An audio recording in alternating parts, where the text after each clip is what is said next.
Welcome to the amazing world of automobiles, where we explore the rich and sometimes quirky history of the machine that changed the world. Reims, Rouen and Le Mans in France and Spa-Francorchamps in Belgium are all part of the great European road racing tradition. For some, their time has passed. For others, the memories and history have continued to the new era.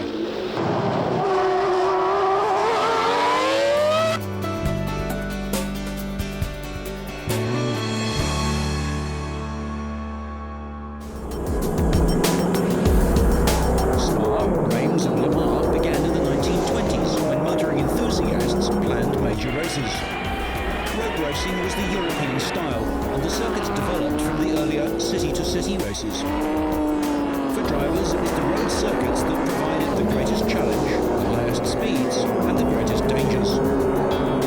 Most circuits were established by local identities and promoters. In 1920, Jules Tetier, manager of the newspaper La Muse, and Henri van Opel, chairman of the Royal Automobile Club of Belgium, planned a circuit in the Ardennes region, using a triangle of roads joining the villages of Malmedy, Stavelot and Francorchamps. It was close to Spa, famous for its hydrotherapy. In the 1925 European Grand Prix, victory went to Alfa Romeo's Antonio Ascari, father of Alberto.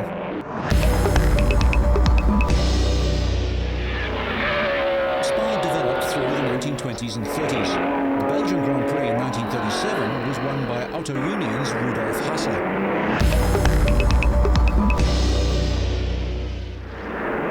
Grand Prix cars returned in 1939 to face Eau Rouge Corner. This was created, sweeping up the hill to Radillon onto the high-speed and dangerous circuit. Tragedy and Spa were never far apart, as the 1939 Belgian Grand Prix showed. Rudolf Caracciola, who was usually a master in the wet, slid off at La Source hairpin and was unable to continue. The Grand Prix was run in wet and slippery conditions with poor visibility after 40 dry days, but the grid was decided by ballot. Mercedes driver Richard Seaman started quickly. Seaman passed Lang and led by 30 seconds. On lap 21 he approached La Source but was badly placed and slid into the trees. Seaman was knocked unconscious and was trapped in the car, which burst into flames. He was badly burned before he could be removed by a brave Belgian gendarme and the Auto Union driver Meyer. The British driver regained consciousness but died later from severe burns. Herman Lang was upset and wanted to retire, but was ordered to continue and won the event.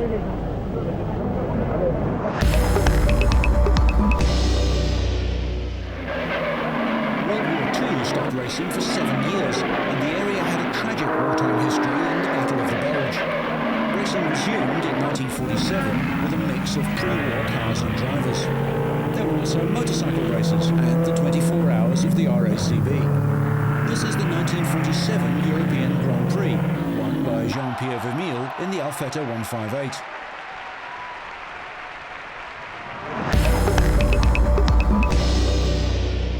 In 1949, Maserati, Talbot and Ferrari were evenly matched during the year, all taking their share of wins. Louis Rosier in the Largo Talbot won the Belgian Grand Prix.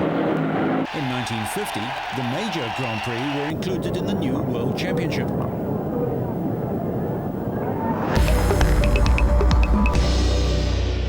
Juan Manuel Fangio won in the Alfa 158 on their return to racing. In 1951, his teammate and defending world champion Nino Farina took the lead from Luigi Villaresi's Ferrari on the first lap. Fangio had dropped back when a wheel seized at his first pit stop. Ferrari's Alberto Ascari was driving as fast as he could, but he didn't catch Farina and had to settle for second place. Ascari had wins in 1952 and 53 in the Ferrari 500, and he won the world title in both years. In 1954, Juan Manuel Fangio won in the new Maserati 250F before joining Mercedes mid-season. 1955 and Mercedes were at the peak of their form. Fangio led Sterling Moss in formation around the circuit. The 14-kilometre track ran along the roads below the village of Francorchamps. Down the valley of a stream called Eau Rouge, and then up to the crest of a hill at La Combe.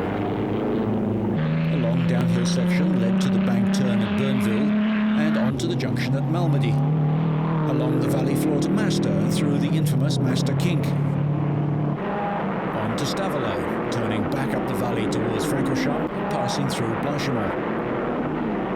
Fangio and Moss finished first and second, then Nino Farina was third, his final World Championship points, and Belgian motoring journalist Paul Frere was fourth. And Fangio won the World Championship.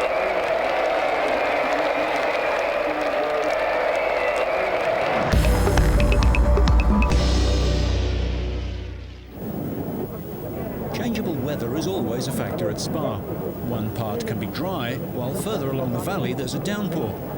In 1956, heavy rain fell prior to the start of a classic race. Mercedes had retired from racing, so Moss joined Maserati, and Fangio was with Ferrari. Moss accelerated into the lead in the 250F, and he led until lap 2. Fangio made a poor start, but passed teammate Eugenio Castellotti and then Moss on lap 5.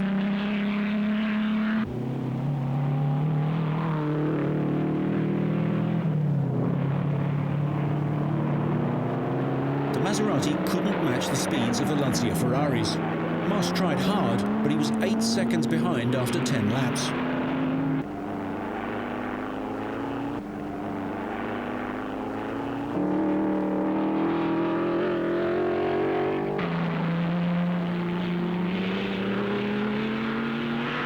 On lap 11, his revs went up as he crossed the bridge at Eau Rouge and the transmission failed. The hub and wheel locked up and the half shaft broke just after Radillon. Moss coasted to a stop at the side of the road. He jogged back to the pits and took over the number 34 Maserati of Cesare Perdisa.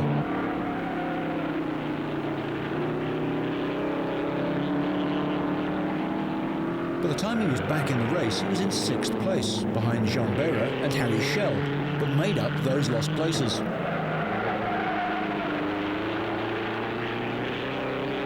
Fangio retired on lap 24 with transmission failure. This allowed Ferrari teammate Peter Collins to take the lead, which he held to the end of the race. Paul Frere was slowed by a water leak towards the end of the race, but finished an impressive second. Behra retired late in the race, and Moss finished third after one of the hardest drives of his career. Collins helped Fangio to secure his 4th world title, while losing his own chance later in the year, handing his car over to the Argentinian at Monza.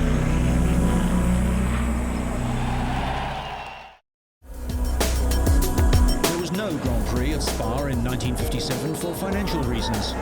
By 1958, there was a changing of the guard. Fangio had retired, and the rear-engine Coopers were making an impression. At Ferrari, Mike Hawthorn was determined to win the world title, helped by teammate Peter Collins. Hawthorn complained about his car's performance, and the team worked on the chassis and suspension of the Dino 246. They achieved something because Hawthorn took pole position. The BRMs were slow and down on power, and this left the race between Ferrari and Van Wall. The start was a complete shambles as the timekeepers imposed an inexplicable delay before the flag finally fell. Collins's Ferrari was severely overheating, as was the driver.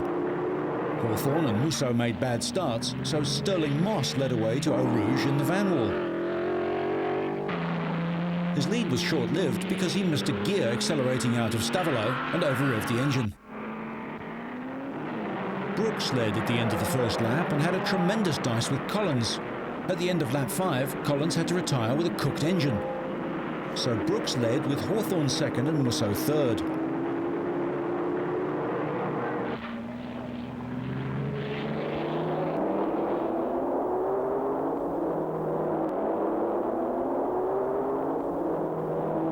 On lap 9, Musso had a tyre burst and he slid off the circuit. Hawthorn, seeing the crashed Ferrari, lost his urge and slowed down because he thought it was his friend Collins. When he saw Peter in the pits uninjured, he sped up, but Brooks's pit crew kept him informed and he maintained the advantage.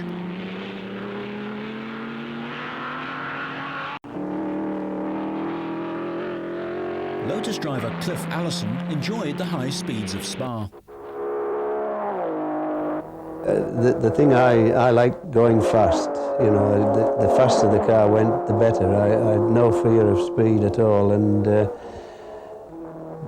driving at Spa, which was at that time the quickest circuit used for Grand Prix racing, it was absolutely magic going around those really fast 160 mile an hour curves. It was marvellous.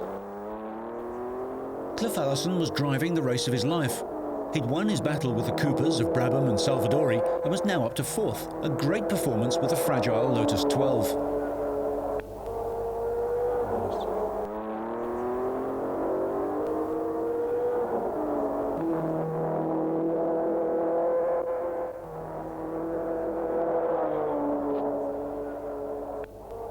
On the last lap, Tony Brooks exited La Source only to discover that his Van Wall's gearbox was beginning to tighten. As he crossed the line, it goes. He couldn't have completed another lap. 20 seconds later, Mike Hawthorne was accelerating away from La Source towards the finish, and the Ferrari's engine blew up. Stuart Lewis-Evans in 3rd place. As he took La Source, his Van Wall's suspension collapsed, but he still finished 3rd. In 4th place, Cliff Allison in the Lotus, with Olivier Gendebien 6th in the yellow Ferrari.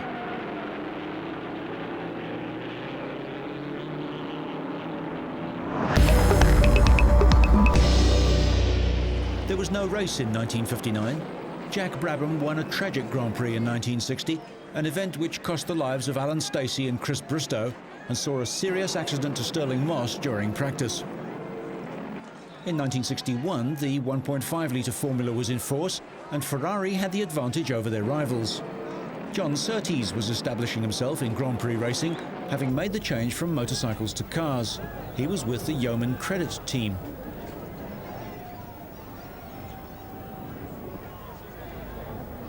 At Spa, it was going to be a straight fight between the 4 Ferraris of Phil Hill, Wolfgang von Trips, Richie Ginther and Olivier Gendebien.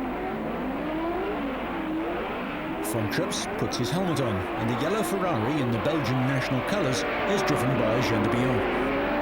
He was noted as a sports car driver, winning Le Mans 4 times, but he only raced occasionally in Grand Prix. In his own home ground, Gendebien led Hill, von Trips and Ginther in the early laps. Gradual changes happened over the years at Spa-Francorchamps. Corners were gradually eased and a chicane was installed before Malmedy. The track distance remained unchanged. The fact remained that if you went off the track, you would hit something solid.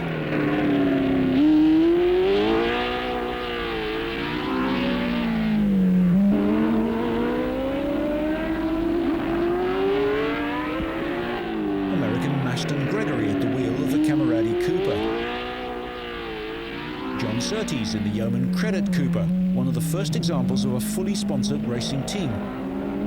Surtees went on to finish 5th.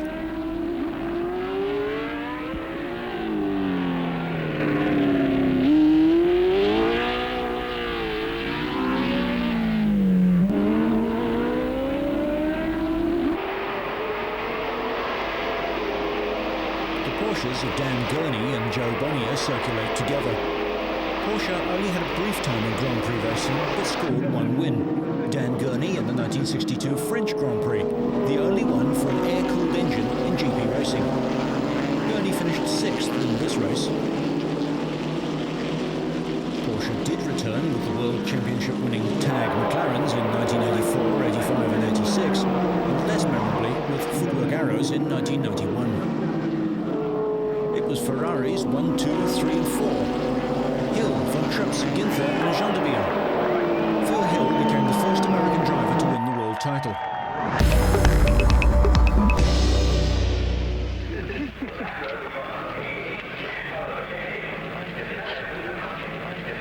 British teams were back to the fore in 1962 as Ferrari squandered their advantage of the previous year, not developing their cars.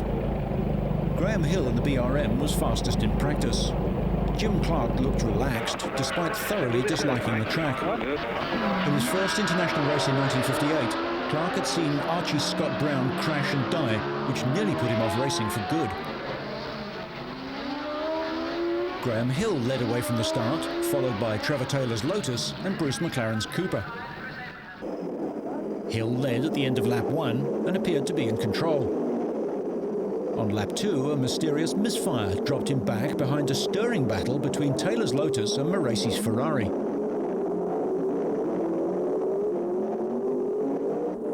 At half distance, Clark took the lead and began to pull away. Jack Brabham was driving a Lotus 24, waiting for his own car to appear.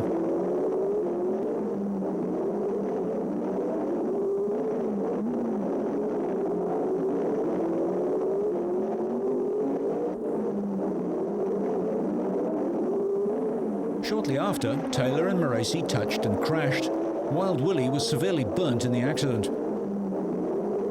In 1968, he took his own life in a bout of depression. The flag marshal indicates there's an ambulance on the track going to Maserati's accident. With Trevor Taylor watching from the pits, Jim Clark won his first Grand Prix in a Lotus, Hill's BRM still misfiring in a fortunate second place. Watching on was BRM engineer Tony Rudd. This was to be the first of 4 victories in a row at Spa for Jim Clark. John Surtees won in a Ferrari in 1966 and then fell out with the team manager and left for Cooper. The return to power with 3-litre engines had seen speeds increase and sports cars were even faster.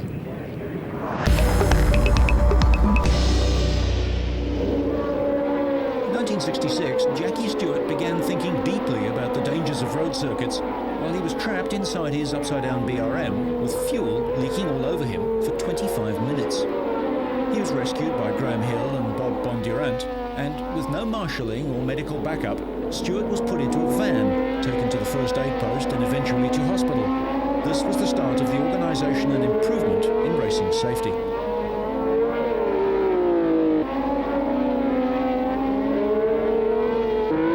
In 1967, Ferrari's Mike Parks was seriously injured and his racing career was over. It would take until 1977 when the last of the great road circuits, the Nürburgring, farewelled Grand Prix racing. Increasingly high speeds, the lack of runoff areas, difficult communications and variable safety facilities were combining to limit Spa's future without drastic changes.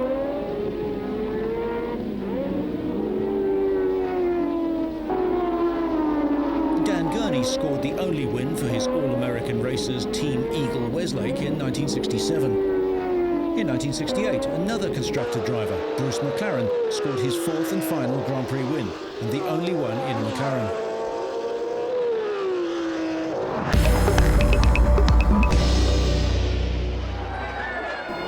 In the 1960s, the Spa 1000 kilometre became the track's 3rd big event of the year, with local hero Jackie Ickx winning 5 times. The 1970 race started as a flat-out battle between the Golf Porsches of Joe Siffert and Pedro Rodriguez, who had a splendid time swapping the lead. Eventually, Rodriguez had to retire with a cracked gearbox. This left Siffert and Redmond to score an easy win from the Surtees Ickx Ferrari 512 with a Porsche Salzburg 917 in 3rd. Rodriguez did have the satisfaction of setting a new lap record. His time of 3 minutes 16.5 seconds was 9 seconds faster than the current F1 lap record. With an astonishing speed of 257 kilometers an hour, these were the world's fastest racing cars.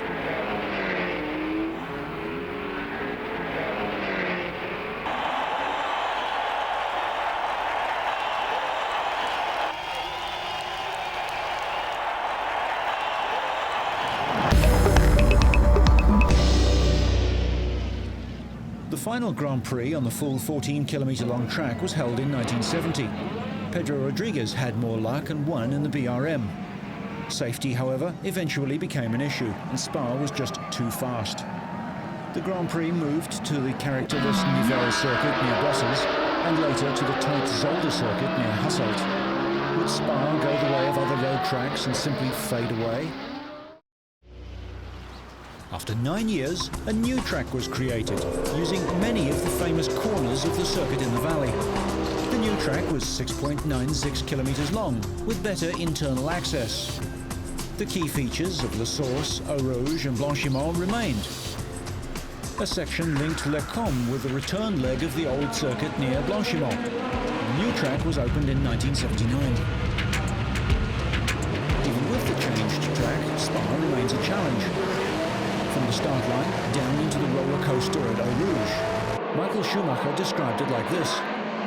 Rouge is the most tremendous corner. It's like flying downhill and seeing a big mountain in front of you. You get the feeling that you are driving into the road, and then you go up and it's a sensation which is probably the best you can experience and the most satisfaction you can have as a racing driver. Through Kemmel and onto the high-speed straight, famous for Mika Häkkinen's overtaking move on Schumacher in 2000. The old circuit heads straight on, but the new track goes right onto Pif Paf Malmedy. The corner names represent features of the old circuit. Rivage is a right-hander, which drops down towards Pouillon. It was here that Schumacher ran into the back of David Coulthard in 1998.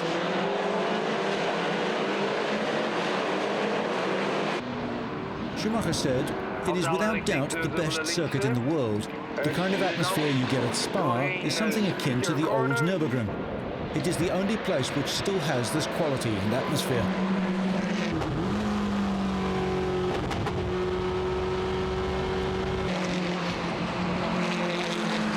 Fangio is followed by the double right-hander at Stavelot.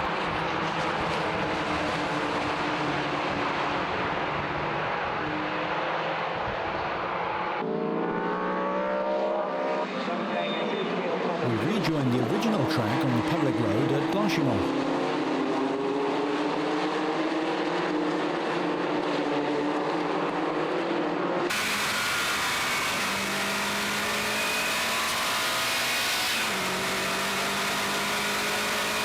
Near the bus stop, which was put in to slow the cars before La Source, you can find memorials to Archie Scott Brown and Richard Seaman. In fact, Scott Brown is reputed to have hit Seaman's memorial stone in his own fatal accident.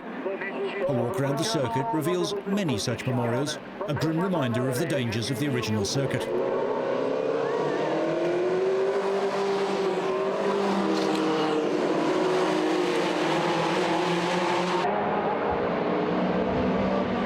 Spa is off to the driver's left, but we turn right at La Source around the hairpin and accelerate down to complete the lap.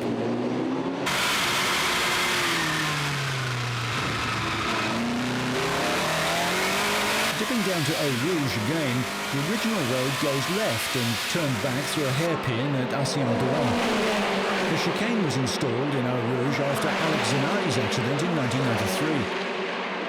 The Belgian government bought the land surrounding the track, moved back the barriers, installed a gravel trap, and for 1995, the race was held on the 1993 layout.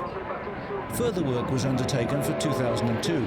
The gravel traps around the Eau Rouge corner were removed, being replaced with high-grip tarmac. The 24-hour touring car race remains a major event. Formula One returned in 1983 with an Alain Prost victory. There have been difficulties with the local authorities over tobacco advertising and the track surface, which in June 1985 broke up so badly that the Belgian Grand Prix had to be postponed until September. In the late 1980s, Ayrton Senna was the established winner at Spa with 5 wins in 8 years. But in the 1990s, it was Michael Schumacher who emerged as the star with 6 wins in 11 years, his mastery of wet track driving and race tactics overwhelming his opponents. He holds the lap record at 1 minute 47.18 seconds, an average speed of 235 kilometers per hour. There were still accidents at Spa, notably the sports car crash at Eau Rouge in 1985, which claimed the life of rising German star Stefan Bellof. Spa-Francorchamps was removed from the Grand Prix calendar in 2003, and the last of the great road racing tracks has disappeared, lost to commercial pressures that override any sense of history, drama, or the challenge of the circuit. It's been replaced by featureless, computer-designed circuits in Bahrain and China. This era of Grand Prix racing recalls nothing of the history and majesty of the track, as the sound of Formula One cars echoed across the valley, and drivers pitted their talents against the mighty Eau Rouge.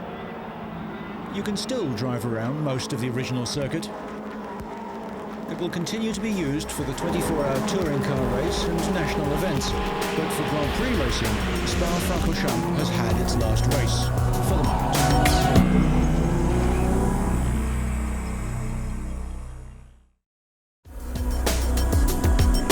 The Reims circuit was fast and flat. Reims is in the Champagne region in the northeast of France. The track consisted of a triangle of public roads over 7.8 kilometres, close to the village of Gurs, to the west of the city.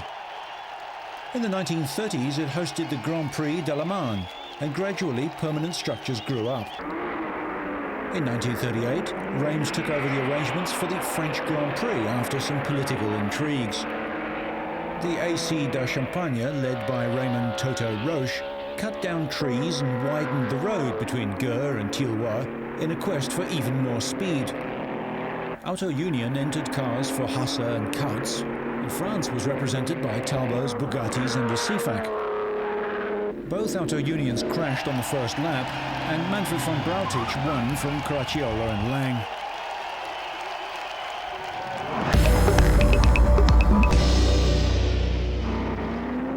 The track was revived after the war. The first event, the Grand Prix de Reims in July 1947, was won by Christian Kautz in a Maserati.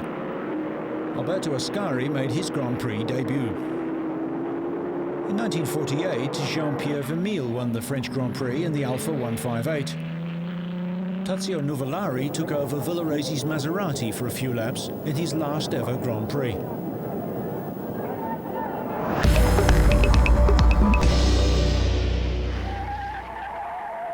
In 1949, Louis Rosier and Louis Chiron in Largo Talbos had a fierce battle with Prince Bira's Maserati 4 CLT and Peter Whitehead's 125 Ferrari.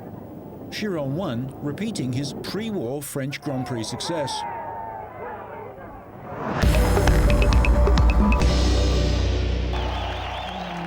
When the Formula One World Championship started in 1950, Reims was the host of the French Grand Prix, and Juan Manuel Fangio was the winner in the Alfa 158.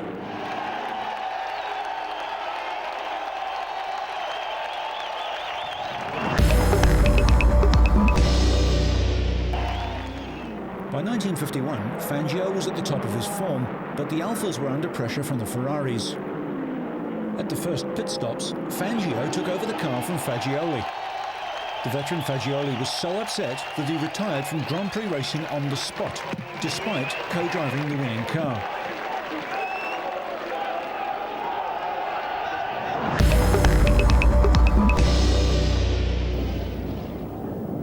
The French Grand Prix went to Rouen in 1952, and parts of the Reims track were rebuilt the following year, and the race returned. Fangio was back after his serious crash and had a classic battle with Ferrari's Mike Hawthorn. Gonzalez started with a half-full load of fuel and raced off the line and built up a 20-second lead before having to make his pit stop.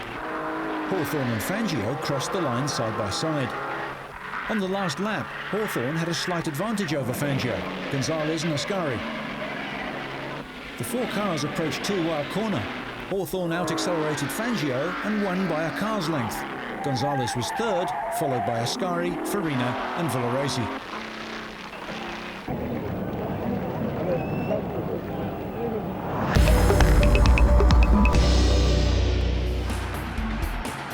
Reims was first used in 1925 and was the home of the Grand Prix de la Marne. In 1932, the circuit hosted the French Grand Prix for the first time, won by the Alfa Romeo of Tazio Nuvolari. Reims took over from Montelleri as the home of the French Grand Prix in 1938. Mercedes made their return to Grand Prix racing at Reims on the first weekend of July 1954, after 15 years away from the sport. The Mercedes, with all the technical knowledge available to Daimler-Benz engineers, was the best thought-out Grand Prix car of its era. Among the revolutionary new features were desmodromic valve operation, direct fuel injection, and a fully streamlined body.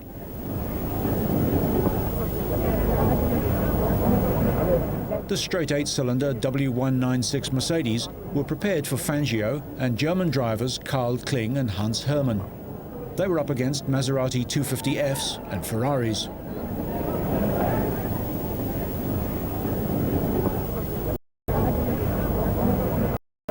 Fangio was on pole with Kling alongside, and Alberto Ascari in a Maserati 250F in third. Hermann was on the second row.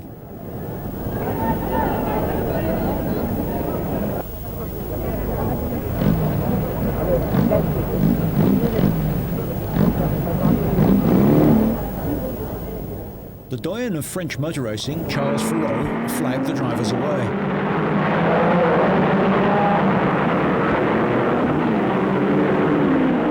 From the start, Fangio and Kling pulled quickly away from the opposition and took the first two places. Ascari retired on lap 1. Hans Hermann broke the lap record before having to retire with the engine of his Mercedes overheating. The smooth body had an advantage of 1 second per lap on fast circuits like Reims. Fangio won by a fraction of a second from Karl Kling, who was pushing harder than was necessary in the circumstances. There was no race in 1955, cancelled in the aftermath of the Le Mans tragedy.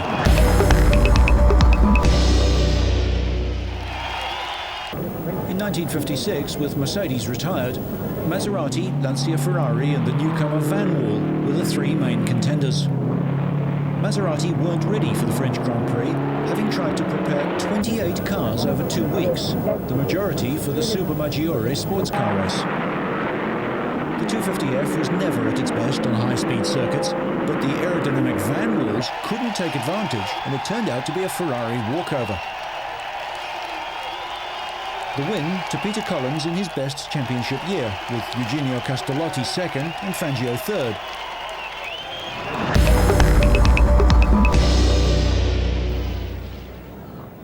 The French Grand Prix in 1958 was notable as Fangio's last race, and for the pre-event Ferrari drivers' strike. Mike Hawthorn refused to race unless Peter Collins had a Grand Prix car, or at least a Formula 2 car. Hawthorn went into the lead, followed by Luigi Musso. There was a tremendous battle behind, Moss with the Van Wall, Beira and Shell with BRMs, and Fangio in the Piccolo Maserati. Unfortunately, Musso tried too hard to keep up with Hawthorn, made a mistake on the Gür curve after the pits, slid wide and crashed over the barrier into a field, and died from his injuries. Moss was second in the Van Wall, with Taffy von Trepp's third in a Ferrari, and 47-year-old Juan Manuel Fangio finished fourth in his last race. This was Mike Hawthorn's only win in his championship year.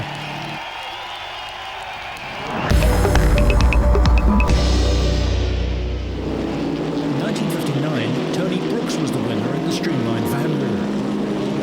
In his great run of 5 successive victories in 1960, Jack Brabham won at Reims. In 1961, Giancarlo Baghetti took a famous victory, the only driver to win a World Championship Grand Prix in his first start. Jimby.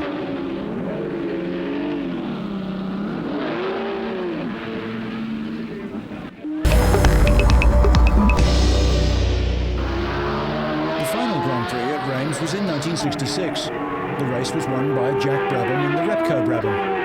The fast circuit was expected to favour the Ferraris and anyone else with more power than the 320 horsepower of the Repco. Brabham pulled away from the Ferrari to score a famous victory, and Reims faded into obscurity. Yes, I think that was probably one of the highlights of my career, really, because to win the French Grand Prix against the Ferraris and everything was, it was the sort of circuit where they reckon they couldn't be beaten anyway. And to beat the Ferraris there was quite an achievement. And the circuit itself was extremely fast and not really suited to the car, but the car performed so well. And win that race was a great achievement, I think, for Repco and the car. Rouen was another road circuit, also located outside a provincial French town. The Automobile Club of Normandy opened the circuit in 1950. The track was laid out in the wooded country to the west of the city, and featured a downhill section through a series of fast sweepers to a cobbled hairpin, Nouvelle Monde, and then back up through the woods to Virage de Beauval and the top of the hill. In 1952, it hosted the French Grand Prix for the first time. The 1957 race saw Juan Manuel Fangio and his Maserati taking on the Lancia Ferraris of Musso, Collins, Hawthorne and Trintignant.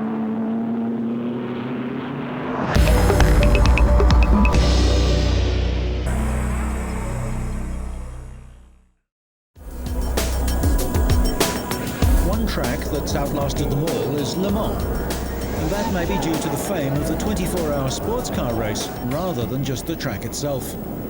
The race has held a fascination for drivers, manufacturers and spectators for over 75 years. The 1960s was one of the high points as Ford took on Ferrari.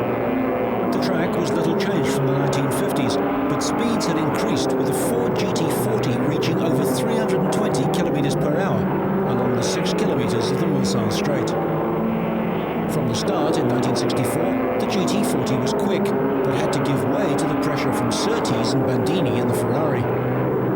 The Phil Hill Bruce McLaren Ford was as high as 5th.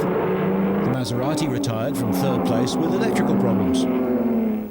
Up to 4th was the AC Cobra of Dan Gurney and Bob Bondurant. They went on to win the GT category.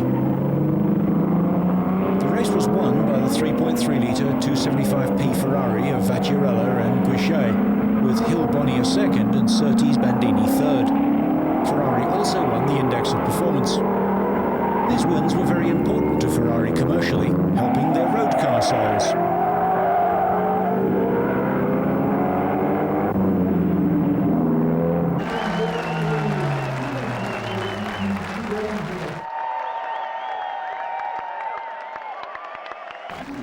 By 1965, the Ford challenge was stronger, but could they last? They led early on with the Ken Miles Bruce McLaren car. Then the battle for the lead was between the Ferraris of Surtees, Scarfiotti and Guichet Parks until the leading contenders retired. In one of the great Le Mans stories, Austria's Jochen Rindt and America's Maston Gregory were sharing an earlier model Ferrari 275 LM. Not wishing to stay around all evening in a race that they really didn't want to do, Rindt and Gregory drove as hard as they could, intending to break the car. Only trouble was, the car didn't break, and they scored an unlikely win. And this helped promote Rindt's career and complete Gregory's.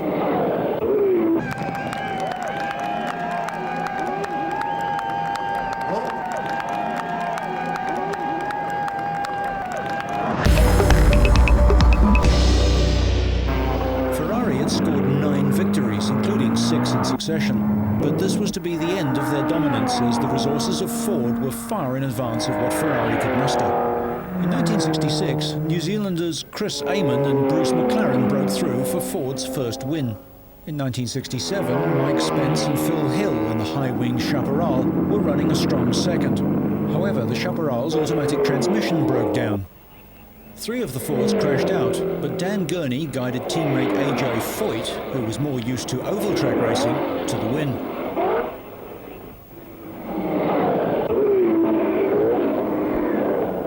More than 5,000 kilometres were covered during the 24 hours.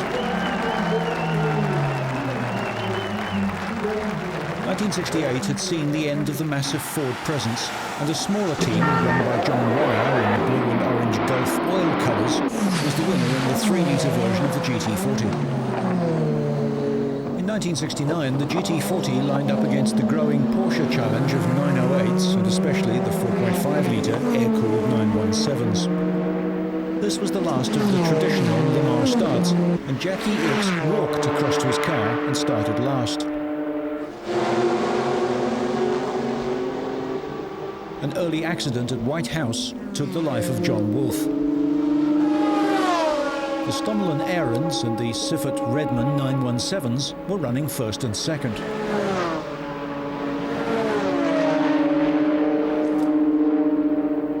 The Siffert Redman 917 was expected to last the distance, but gearbox failure put them out.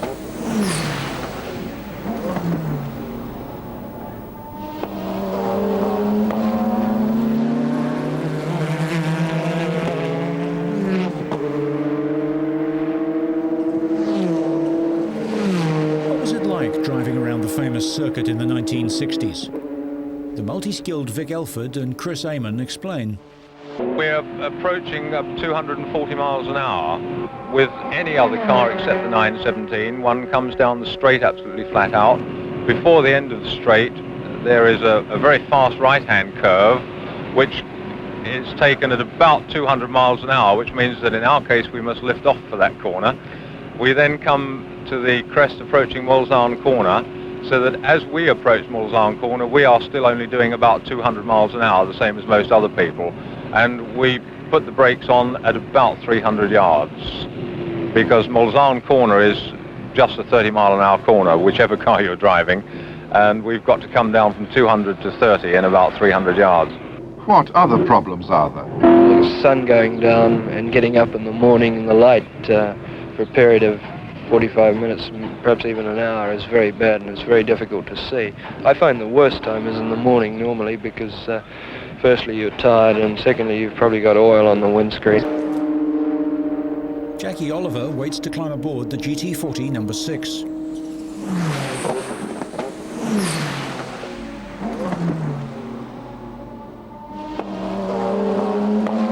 The Stommel and Aaron's 917 has retired with a broken oil pipe and clutch. The V12 Matro is still being developed. Its time would come in the 1970s. As the race wore on to 12 o'clock, Porsche had the race in its grip with the top 4 places. In came Oliver for X to take over for the final stint in the Ford.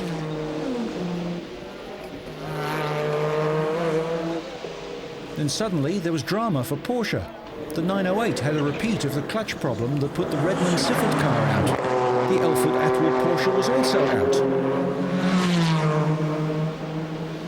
That left a battle between Hans Hermann, ex-Mercedes Grand Prix driver in the Porsche, and Jackie Ickx, one of the top Grand Prix drivers and probably the best ever endurance driver, to fight it out in the last few laps.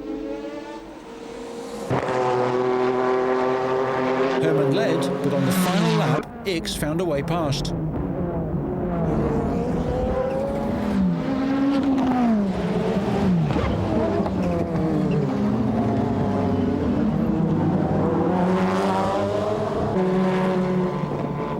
Up to the line, Jackie Ickx, 1969 Le Mans race, and Ford's 4th win.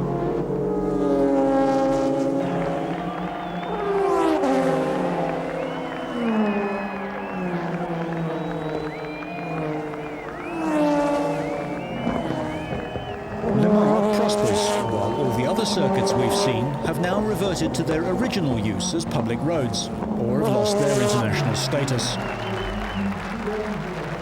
However, each has played a memorable part in the race through time.